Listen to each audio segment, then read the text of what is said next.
Hello everyone, मैं सिमरन गुंबर स्वागत करती हूँ आप सबका लेवल अप लर्निंग पे। जैसा कि आप सबको पता है, डीईसी का पूरा सिलेबस मैं हमारे YouTube channel level up learning पे करा रही हूँ। हमारा यूट्यूब चैनल कौन सा है? लेवल अप लर्निंग सिमरन के नाम से हमारा यूट्यूब चैनल है। अगर अभी तक सब्सक्राइब नहीं करा तो फटाफट से सब्सक्राइब कर लो।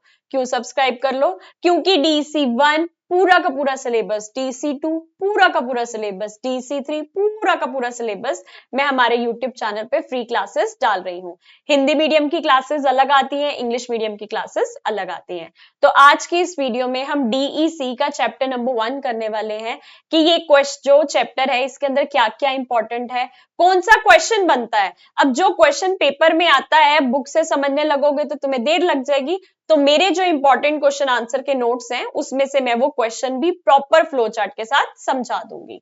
ठीक है जी, तो करना क्या है? करना बस यही है, यूट्यूब चैनल को सब्सक्राइब कर लेना है। हर वीडियो के नीचे हमारे व्हाट्सएप चैनल और टेलीग्राम चैनल का लिंक गिवन है, उसे ज्वाइन कर लेना। क्यों? क्योंकि जब आप टेलीग्राम चैनल ज्वाइन करोगे तो आपको सारे के सारे अपडेट्स मिलते रहेंगे। ऑल्सो सबसे ऊपर पिंड मैसेज पे दबाओगे तो वहां पे आपको डीईसी 1, 2, 3 हिंदी इंग्लिश सारी की सारी बुक्स बिल्कुल फ्री में मिल जाएंगी। कोई आपको ऐप डालने की जरूरत नहीं है, कोई वेबसाइट पे जाने की जरूरत नहीं है, फ्री में बुक्स मिल जाएंगी। और छोटी छोटी चैप्टर वाइज पीडीएफ्स डाली हुई है तो फोन में ज्यादा स्टोरेज भी नहीं लगेगी, है ना। इग्नू की तरफ से बुक्स आई हैं, नहीं आई हैं, कोई टेंशन की बात नहीं है, फ्री में बुक्स डाली हुई है। आ जाते हैं, सबसे पहले चैप्टर का नाम क्या है? डीसी 3 का ये चैप्टर नंबर 1 है। हमारे चैनल पे मैंने हर चीज की प्लेलिस्ट बना दी है, डीसी 1, 2, 3। तो आप अपनी जो भी पढ़ाई कर रहे हो उसकी प्लेलिस्ट देख लेना। पारंपरिक बाल्यावस्था देखभाल एवं शिक्षा एक परिप्रेक्ष्य में, यानी कि एक पर्सपेक्टिव की अर्ली चाइल्डहुड एजुकेशन को किस पर्सपेक्टिव से देखा जाता है उसके बारे में ये बात कर रहे हैं। पहले चैप्टर यूजली आपका बेस सेट करते हैं आगे आने वाले चैप्टर्स के लिए, लेकिन ये वाला चैप्टर इतना इंपॉर्टेंट है कि एक क्वेश्चन पेपर में पहले ही चैप्टर का आ जाता है। जो आपका पेपर आता है उसमें पहला क्वेश्चन ही आपको इस चैप्टर से देखने को मिल जाता है। कौन सा क्वेश्चन देखने को मिलता है वो मैं बिल्कुल प्यार से और अच्छे से समझाऊंगी। ठीक है, इस चैप्टर में क्या क्या बात की जाएगी? प्रारंभिक बाल्यावस्था देखभाल एवं शिक्षा का कार्य क्षेत्र, प्रारंभिक बाल्यावस्था विकास के दौरान अंतक्षेपों का तर्काधार। अब ये है वो इंपॉर्टेंट चीज, इसके ऊपर आपका पेपर में क्वेश्चन पूछा जाता है, हमें क्या करना चाहिए। ठीक है जी, देन आ जाता है विदेशों में चल रहे कुछ इसी कार्यक्रम और सारांश, समरी। अगर हम यहाँ प्रस्तावना की बात करें, बेसिकली यहाँ पे ये एक इंट्रोडक्शन दे रहे हैं, तो इतना सब पढ़ने की नीड नहीं है, मैं आपके लिए पढ़कर आई हूँ तो मैं आपको शॉर्ट में बता देती हूँ। ये कह रहे हैं जो हमारी बाल्यावस्था है ना, एक बहुत ही यूनिक है। ठीक है जी, क्यों यूनिक है? एक तो उसके अंदर बच्चों के अंदर बहुत ताजगी होती है, बहुत एनर्जी होती है। अगर आप देखोगे एक छोटा बच्चा है, वो आपके घर में है तो वो शांति से टिक के नहीं बैठता, इधर उधर कुछ ना कुछ करता रहता है, खेलता रहता है, मतलब शांति से नहीं बैठा जाता। ऑन दी अदर हैंड हमें देखोगे या हमसे बड़े लोगों को भी देखोगे तो हम कहते हैं अरे यार काम करके थक गए हैं, शांति से बैठे रहे। तो ये हमारे और बच्चों की बाल्यावस्था में, बच्चों के बचपन में डिफरेंस है कि उनके अंदर बहुत एनर्जी होती है। उनको फर्श पर रेंगती हुई चींटियां कैसे रेंग रही हैं, दीवार पे कूदती बिल्ली, नल से टपकता पानी, हर चीज में इंटरेस्ट आता है कि ये हो रहा है तो क्यों हो रहा है, क्यूरियोसिटी है। नए नए आए होते हैं ना दुनिया में, दुनिया के बारे में तो पता नहीं होता, तो उनको हर चीज की क्यूरियोसिटी होती है। आगे जाकर इस चैप्टर में बस उद्देश्य लिखा हुआ है। अब यहाँ पर ये कह रहे हैं क्या? प्रारंभिक बाल्यावस्था देखभाल एवं शिक्षा का कार्य क्षेत्र। कार्य क्षेत्र बेसिकली वो कह रहे हैं कि जो हमारा ईसीई है वो किन चीजों पे फोकस करता है। ठीक है जी, इसके अंदर जो भी चीजें बताई गई है ना, मैंने उसको और जो क्वेश्चन आपके पेपर में आता है उसको कंबाइंड करके यहाँ पे एक क्वेश्चन बना रखा है। अगर आपने ये सिर्फ और सिर्फ एक क्वेश्चन समझ लिया तो आपको पूरा का पूरा चैप्टर समझ आ जाएगा। ठीक है जी, तो वो मैं अभी आपको समझा दूंगी। ये सारा वही है कि बच्चे का टीकाकरण होना चाहिए, ग्रोथ मॉनिटरिंग होनी चाहिए, अच्छी हेल्थ होनी चाहिए, अच्छा इन्वायरमेंट प्रोवाइड करो, वो सारी चीजें। अब जब हम इन चीजों को, मतलब इसमें ना ढेर सारे एग्जाम्पल्स लिखे हुए हैं। जब आप बुक्स पे पढ़ते हो ना तो एक चीज को समझाने के लिए 100 एग्जाम्पल्स लिखे होते हैं और वो 100 एग्जाम्पल्स पढ़ते पढ़ते आप थक जाते हो और मेन पॉइंट तक पहुंच नहीं पाते। तो आपकी सिमरन मैम का फर्ज बनता है कि आपको टू द पॉइंट पढ़ाना, ये नहीं कि वीडियो लंबी करने के चक्कर में कुछ भी पढ़ा रहे हैं। तो इससे कभी आज तक क्वेश्चन पूछा नहीं गया तो ना पूछा जाएगा। लेकिन अब आपको यहाँ पे दिख रहा है प्रारंभिक बाल्यावस्था विकास के दौरान अंतक्षेपों का तर्काधार। बेसिकली कह रहे हैं कि ये प्रारंभिक बाल्यावस्था की जो एजुकेशन हम देते हैं इसके पीछे क्या नीड है, क्या रैशनल है, क्यों हम ये देते हैं। इन्होंने स्टोरी की फॉर्म में इतना बड़ा first point, second point, third point, fourth point, इतना सब कुछ बहुत लार्ज स्केल पे लिखा हुआ है। पढ़ भी लोगे ना तो तुम्हें याद नहीं रहेगा पेपर के टाइम। पढ़ लिया और याद नहीं रहा, पेपर में लिख नहीं पाए तो फायदा नहीं है। याद क्या रहेगा, याद आपको सिमरन मैम के नोट्स रहेंगे। ये हमारे डीईसी के नोट्स हैं, इसमें से मैं आपको बता देती हूँ। अच्छा, कुछ बच्चे बोलेंगे मैम हम ये पीडीएफ परचेज करना चाहते हैं। अगर आप किसी भी सेशन के बच्चे हो, जुलाई 2024 के हो, जनवरी 2025 के हो, या आगे आने वाले किसी भी सेशन के बच्चे हो, डीईसी का अगर आप सॉल्व्ड असाइनमेंट की पीडीएफ लेना चाहते हो, एक असाइनमेंट 100 रुपीज, तीनों आपको 300 में मिल जाएंगी। प्रोजेक्ट लेना चाहते हो 900 में मिल जाएगा। पहला चरण, दूसरा चरण, तीसरा चरण, एनेक्स्टर भरने कैसे हैं, क्या अटैच करना है, वीडियो नहीं बना पा रहे तो क्या करें, ठीक है जी। फिर इंपॉर्टेंट क्वेश्चन आंसर भी 300 के हैं, तीनों सब्जेक्ट्स के, जो मैं अभी आपको दिखाने वाली हूँ। 1500 होता है टोटल इसका चार्जेस, लेकिन आप क्या कर सकते हो, वन टाइम ऑफर में 1300 में ये पैकेज ले सकते हो। कैसे लोगे, लेवल अप लर्निंग का कॉन्टेक्ट नंबर ही आपको स्क्रीन पे शो हो रहा है, इस पे व्हाट्सएप पे मैसेज कर देना, इस सेशन के स्टूडेंट हो और आप ये पैकेज लेना चाहते हो, आपके पास सारी डिटेल्स आ जाएंगी। अगर ये पैकेज नहीं भी लेना चाहते, कोई एक असाइनमेंट लेना चाहते हो, 2 असाइनमेंट लेना चाहते हो, तो वो भी ले सकते हो।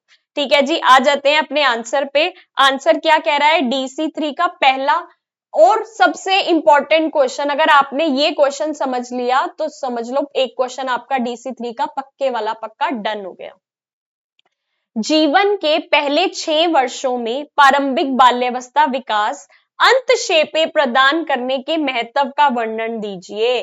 कि पहले 6 सालों में बच्चे को प्रारंभिक बाल्यावस्था के विकास के लिए, मतलब वो जब कहते हैं ना प्ले स्कूल में, बालवाड़ी में, आंगनवाड़ी में क्यों डालना चाहिए, क्या इंपॉर्टेंस है, क्या नीड है, वो हम इसमें बताएंगे। अब ये क्वेश्चन घूम के आ सकता है, या प्रारंभिक बाल्यावस्था विकास अंतक्षेपों का तर्काधार बताइए। जैसे कि आपके यहाँ पे बुक में मेंशन था, टॉपिक यहीं पे यही था ना, क्या था कि दौरान अंतक्षेपों का तर्काधार बताइए। ऐसे भी क्वेश्चन पूछा जा सकता है। कैसे आंसर लिखना है, जैसे मैं बता रही हूं बिल्कुल ऐसे आंसर लिखकर आना, बिल्कुल बढ़िया नंबर मिलेंगे।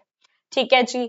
उत्तर, ECCE के महत्व को स्वीकार करते हुए हमने पहले एक इंट्रोडक्शन दी। ECE को लेकर हमने क्या दी, इंट्रोडक्शन दी। कैसे, एक सेकंड बताते हैं। सबसे पहले क्या करा, हमने एक इंट्रोडक्शन दे दी कि ECE के महत्व को स्वीकार करते हुए राष्ट्रीय शिक्षा नीति 1986 में निम्नलिखित कहा गया है। क्या कहा गया है, देख लो। जब आप इस हिसाब से आंसर को प्रेजेंट करोगे ना, पेपर चेक करने वाला भी सोचेगा यार क्या मस्त बच्चा आया है ना।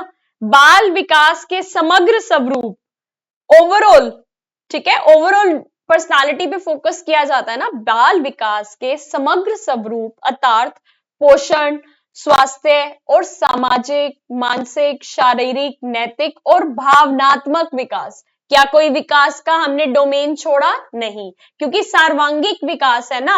अब क्या है कि बच्चे को पोषण भी मिलना चाहिए, उसकी हेल्थ भी अच्छी होनी चाहिए, सामाजिक सोशल वैल्यूज अच्छी होनी चाहिए, मानसिक मेंटल हेल्थ ठीक होनी चाहिए, शारीरिक हेल्दी होना चाहिए, नैतिक मॉरल वैल्यूज अच्छे होने चाहिए, भावनात्मक इमोशंस अच्छे होने चाहिए, मतलब इमोशनल डेवलपमेंट प्रॉपर होनी चाहिए, को पहचानते हुए ये सारी बच्चे की नीड्स हैं। प्रारंभिक बाल्यावस्था देखभाल एवं शिक्षा ECE को उच्च प्राथमिकता दी जाएगी। ठीक है जी, क्योंकि ये सारे डोमेन्स कहां सेट होंगे, जब हमारा बच्चा नन्ना मुन्ना होगा, छोटा सा होगा, तभी उसको ये अच्छी अच्छी वैल्यूज देंगे, तभी वो बड़ा होके इन वैल्यूज पे खड़ा हो पाएगा। प्रारंभिक बाल्यावस्था के दौरान बच्चे के सर्वांगीण विकास, ओवरऑल डेवलपमेंट के लिए उचित ECE कार्यक्रम चलाना आवश्यक है। ठीक है जी, क्या आवश्यक है, अब हमने उसके लिए यहाँ पे 6 पॉइंट्स बता दिए। हमने सोचा हमें पॉइंट्स तो बताने ही है, हम पहले एक फ्लो चार्ट भी बना दे, इससे आपका आंसर और इंप्रेसिव लगेगा। प्रारंभिक बाल्यावस्था देखभाल और शिक्षा कार्यक्रमों के तर्काधार और आवश्यकता। पहला पॉइंट, निर्णायक अवधि। दूसरा पॉइंट, स्वस्थ माहौल देने के लिए। तीसरा, अभाव चक्र को तोड़ने में सहायक। चौथा, पूर्ण रूप से विकसित होना बच्चों का अधिकार है। पांचवा, सामाजिक आर्थिक समानता के लिए। छठवां, उत्तेजक खेल गतिविधियों को प्रदान करने के लिए। ये मेन पॉइंट्स लिख दिए। अब हम इन पॉइंट्स को एक्सप्लेन करेंगे। 10 मार्क्स का क्वेश्चन आ सकता है, 20 मार्क्स का क्वेश्चन आ सकता है। ऐसे प्रेजेंट करके आओगे तो अच्छे नंबर ही मिलेंगे। निर्णायक अवधि। जीवन के पहले 6 वर्ष विकास की निर्णायक अवधि है, क्योंकि इस अवधि में विकास तेज गति से होता है। बच्चे के जो पहले 6 साल होते हैं बहुत इंपॉर्टेंट होते हैं, क्योंकि उसमें विकास बहुत फास्ट होता है। और परिणाम स्वरूप ये वही समय है जब वातावरण संबंधी समृद्धि या अभाव का बच्चे पर सर्वाधिक प्रभाव पड़ता है। इसलिए प्रारंभिक बाल्यावस्था देखभाल और शिक्षा कार्यक्रमों की आवश्यकता है। अगर अर्ली चाइल्डहुड, बच्चे के पहले 6 साल इंपॉर्टेंट है, तो उस 6 साल में अच्छी शिक्षा देनी भी तो इंपॉर्टेंट है ना। उदाहरण डाल देंगे हम। अनुकूल स्थितियों जैसे पर्याप्त भोजन, स्वस्थ माहौल, प्यार, विश्वास को प्रोत्साहित करती है। बच्चे को अच्छा भोजन दोगे, हेल्थ का ध्यान रखोगे, प्यार दोगे तो अच्छा सब कुछ रहेगा। दूसरा पॉइंट, इस क्वेश्चन को मैं इतना डिटेल में इसलिए समझा रही हूं क्योंकि हर बार पूछा जाता है, ठीक है, तो इसलिए अच्छे से पढ़ लेना। स्वस्थ माहौल देने के लिए, स्वस्थ माहौल देने के लिए माता पिता बच्चों को घर में स्वस्थ या उनकी जरूरत के हिसाब का माहौल नहीं दे पाते, क्योंकि ज्यादातर उन्हें पता ही नहीं होता कि बच्चों की क्या जरूरतें हैं। पता ही नहीं कि बच्चे की क्या जरूरतें हैं, पूरी तो बाद में करेंगे, है ना। लेकिन जो बंदा एक्सपर्ट है, जो टीचर है उस चीज की, जो पढ़कर आई है इतना उस चीज से रिलेटेड, उसको तो पता होगा ना। इसलिए उस बच्चे को उस प्ले स्कूल में भेजना जरूरी है। या फिर वो अपने कामों की वजह से उनकी जरूरतों पर ध्यान ही नहीं देते, थके आ रहे, आए ऑफिस से, खाना दिया, खुद खाया, बच्चे को दिया और सो गए, ठीक है, कहते हैं भाई थके हुए हैं। लेकिन बच्चे की उस टाइम बहुत ज्यादा नीड्स होती हैं, आपको बच्चे को टाइम देना जरूरी है। उदाहरण, प्रारंभिक बाल्यावस्था देखभाल और शिक्षा कार्यक्रमों के द्वारा बच्चों को स्वस्थ माहौल दिया जाता है, जिनमें उनकी जरूरतों का ध्यान रखा जाता है और उन्हें पूरा किया जाता है। ठीक है जी, अब प्ले स्कूल में जाएगा, वहां पे नीड्स एंड रिक्वायरमेंट्स फुलफिल होंगी। थर्ड पॉइंट, अभाव चक्र को तोड़ने में सहायक। कहां से सहायक? Vicious cycle of poverty. कैसे? गरीब घर में बच्चा पैदा हुआ है, गरीबी की वजह से तुमने उसे पढ़ाया नहीं तो कल को उसको अच्छी नौकरी नहीं मिलेगी, फिर गरीबी में रह जाओगे, है ना। लेकिन आपने अर्ली चाइल्डहुड में अगर फ्री एजुकेशन मिल रही है, आपने बच्चे को डाल दिया प्ले स्कूल में, उसका बेस अच्छा बन गया, कल को बड़े स्कूल में चला गया, फिर उसने ग्रेजुएशन कर ली, ठीक है, पढ़ाई करता गया, तो अब वो अच्छा सक्षम हो गया एक अच्छी नौकरी लेने के लिए, अच्छा काम करने के लिए। अच्छी नौकरी लेगा, अच्छा काम करेगा तो गरीब नहीं रह जाएगा, पैसे आ जाएंगे। तो ये अभाव चक्र को तोड़ने के लिए बेसिक एजुकेशन से ही स्टार्ट करना पड़ेगा, ठीक है। मैं आपको इतना समझा देती हूं कि अगर आपको पॉइंट भी याद रहे, अंदर की कहानी आप खुद लिख के आ सकते हो। प्रारंभिक बाल्यावस्था देखभाल और शिक्षा कार्यक्रमों द्वारा हम अभाव चक्र को तोड़ सकते हैं। जब गरीब घर का बच्चा स्कूल जाएगा, धीरे धीरे पढ़ेगा लिखेगा, तो ये सब उसे गरीबी से बाहर आने में मदद करेगा, जैसा कि मैंने आपको बताया। उदाहरण भी देख लो, राजू एक गरीब घर का बच्चा है, अगर वो शिक्षा प्राप्त करेगा, जो आगे जाकर अपना घर चला सकता है पैसे कमाकर, और इससे वो गरीबी से बाहर आ पाएगा। ठीक है जी। चौथा पॉइंट, उत्तेजक खेल गतिविधियों को प्रदान करने के लिए माता पिता घर में बच्चों को उत्तेजक खेल गतिविधियां प्रदान नहीं कर पाते, है ना। स्टिमुलेटिंग एक्टिविटीज नहीं प्रोवाइड करवा पाते। स्टिमुलेटिंग एक्टिविटीज का क्या मतलब होता है कि आप कोई ऐसी एक्टिविटी बच्चे से करवा रहे हो जिसमें उसको दिमाग चलाने का मौका मिल रहा है, अपनी क्रिएटिविटी दिखाने का मौका मिल रहा है, मजा आ रहा है उसको, ठीक है। क्योंकि उनके पास इतना समय ही नहीं होता कि वो उत्तेजक गतिविधियां सोचे और घर में करवाएं। उदाहरण, प्रारंभिक बाल्यावस्था देखभाल और शिक्षा कार्यक्रमों द्वारा बच्चे को उत्तेजक खेल गतिविधि करवाई जाती है।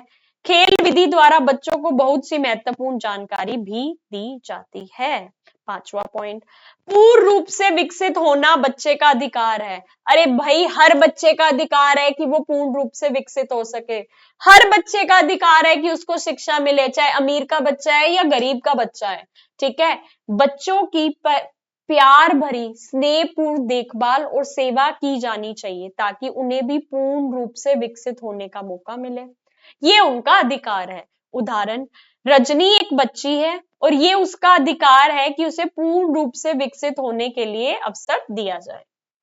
फ्री एजुकेशन मिलनी चाहिए उस बच्चे को, चाहे वो गरीब घर की बच्ची है। अमीर घर का बच्चा होगा उसको तो हाई फाई स्कूल में डाल दोगे, एजुकेशन ले लेगा और आगे बढ़ जाएगा।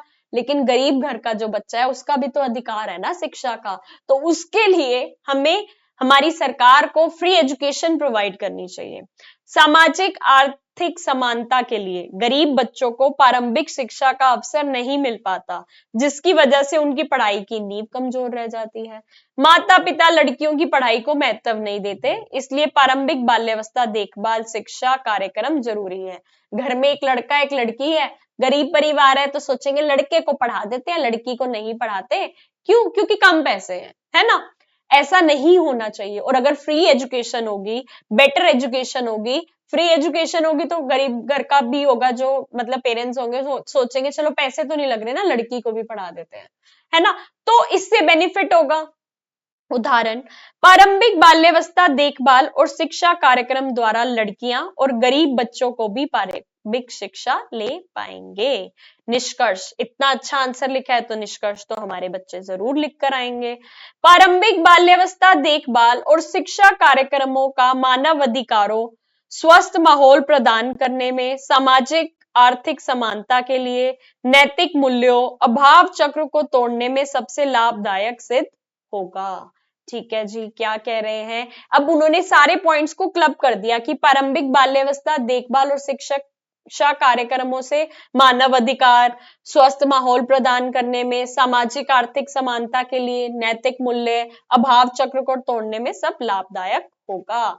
इस चैप्टर से सिर्फ और सिर्फ एक ही क्वेश्चन बनता है जो कि मैंने आपको बता दिया। ये सारे के सारे जो पॉइंट्स आपको दिख रहे हैं ये मैंने आपको शॉर्ट में समझा दिए। अब ये कह रहे हैं क्या करना चाहिए, क्या करना चाहिए तो मैं आपको समझा देती हूँ, लेकिन पेपर में नहीं आएगा। क्या करना चाहिए तो वो ये कह रहे हैं कि जो अर्ली चाइल्डहुड के सेक्टर में वर्क कर रहे हैं उन्हें हम एक दूसरे की जो भी मतलब अलग अलग इंडिविजुअल वर्क कर रहे हैं उन सबको क्लब कर देना चाहिए, लोग एक दूसरे की सहायता कर सके। हमें आइडेंटिफाई करना चाहिए कि कौन कौन सा बच्चा गरीब घर से है, उसकी क्या नीड्स एंड रिक्वायरमेंट्स है, उसको फुलफिल कर पाए, है ना। तो यहाँ पर ये सारी बातें लिखी गई हैं जिसको आपके पेपर में कभी कुछ नहीं आता। ठीक है जी, तो नहीं आता तो फिर इतना पढ़ के समझ के भी टेंशन की बात है नहीं, एक ही क्वेश्चन आता है जो मैंने आपको बता दिया।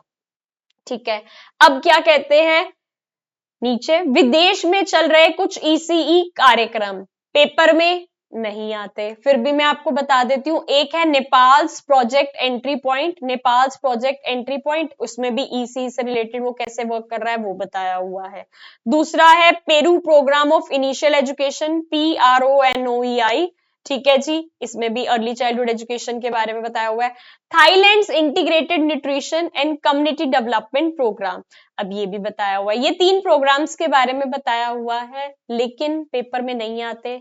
आपकी खुशी के लिए हम आपको बता देते हैं, आप सोचोगे कि सिमरन मैम ने नहीं पढ़ाया, गलत बात है, तो इसलिए बता देते हैं। क्या जो नेपाल प्रोजेक्ट एंट्री पॉइंट है, पहले ही बता रही हूँ पेपर में नहीं आएगा इसलिए फिर भी पढ़ लो। तो इस परियोजना की लागत कम है, ये वर्तमान योजनाओं से संबंध है और ग्रामीण निर्धनों की आवश्यकता के प्रति एक रचनात्मक प्रतिक्रिया प्रकट करता है।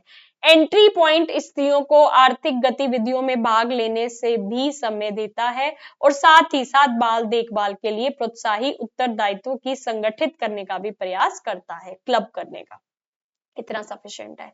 दूसरा क्या कह रहा है, peruse programme of initial education, इस कार्यक्रम को प्रारंभ करने की पहल एक विश्वविद्यालय द्वारा की गई जिसके स्वयं सेवकों ने घोषणा शिक्षा, पोषण शिक्षा और 3 से 5 वर्ष की आयु के बच्चों के लिए दोपहर पूर्व अल्पाहार खाना बनाने की योजना बनाई। ठीक है जी, और इस काम के लिए पहाड़ी प्रदेश के गांव चुने गए जहां शिशु मृत्यु दर 150 से ऊपर थी, मतलब जहां पे छोटा बच्चा पैदा होते ही मर जाता था, उसकी मतलब उनकी डेवलपमेंट के लिए, उनकी पोषण के लिए ज्यादा चीजों पे फोकस किया गया। अगला कह रहा है Thailand's integrated nutrition and community development programme, Thailand का समेकित पोषण और समुदाय विकास कार्यक्रम विकासशील देशों में कई राष्ट्रीय योजनाओं का मुख्य उद्देश्य है गरीबी उन्मूलन।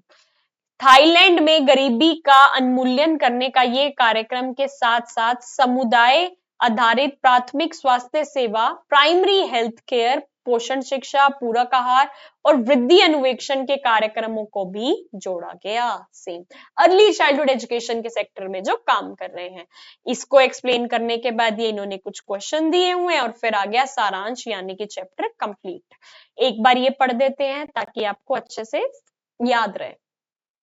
प्रारंभिक बाल्यावस्था देखभाल और शिक्षा ऐसी होनी चाहिए जो बच्चे की सुरक्षा, भोजन और स्वास्थ्य देखभाल की आवश्यकताओं की पूर्ति कर सके, साथ ही साथ उनको स्नेह, रक्षा, प्रेरणा और सीखने के अवसर भी प्रदान करे। उच्च कोटि की प्रारंभिक बाल्यावस्था देखभाल एवं शिक्षा यह सुनिश्चित करती है कि बच्चे अपनी पूर्ण क्षमता विकसित कर सके और बड़े होकर उत्पादनशील वयस्क बने।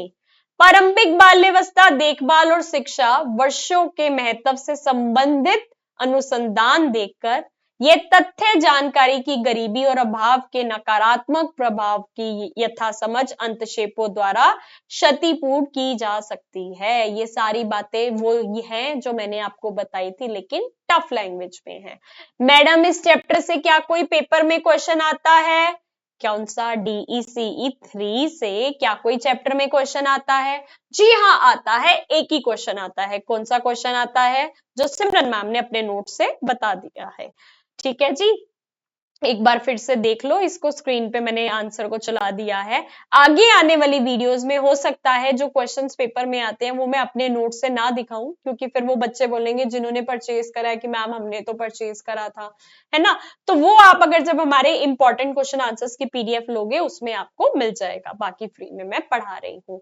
Best of the best assignment, best of the best project जो कि आपको 90+ मार्क्स दिलवाएगा, इंपॉर्टेंट क्वेश्चन आंसर 90+ मार्क्स दिलवाएंगे। मैं चैनल पे वीडियो डालूंगी, हमारे पुराने बच्चों की मार्कशीट्स की तो डाली हुई है, उनकी आंसर शीट्स की भी मैं वीडियो डालने वाली हूँ, ताकि आपको पता चल जाए कि हमारे बच्चे जैसे मैं बताती हूँ जब वैसे ही पेपर अटेंड करके आते हैं तो सच में उनके 90+ मार्क्स आते हैं, वो भी दिखा देंगे।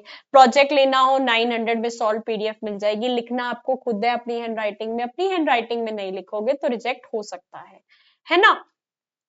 बनाना कैसे है शुरू से लेके आखिर तक एक एक चीज समझाते हैं। बाकी हमारा YouTube channel level up learning है, प्लेलिस्ट सेक्शन में जाओगे तो आपको DC1, DC2, DC3 full syllabus की क्लासेस दिख जाएंगी। हर वीडियो के नीचे टेलीग्राम चैनल का लिंक गिवन है, ज्वाइन कर लेना। फ्री बुक्स डाली हुई है ऊपर पिंड मैसेज पे दबा के, वो बुक्स भी देख सकते हो। तो फिर मिलते हैं एक नई क्लास में नए चैप्टर के साथ। तब तक अपना प्यार बनाए रखना, सपोर्ट बनाए रखना। All the very very best, God bless you all. अच्छे से पढ़ाई करके अच्छे मार्क्स लेकर आओ। Thank you so much.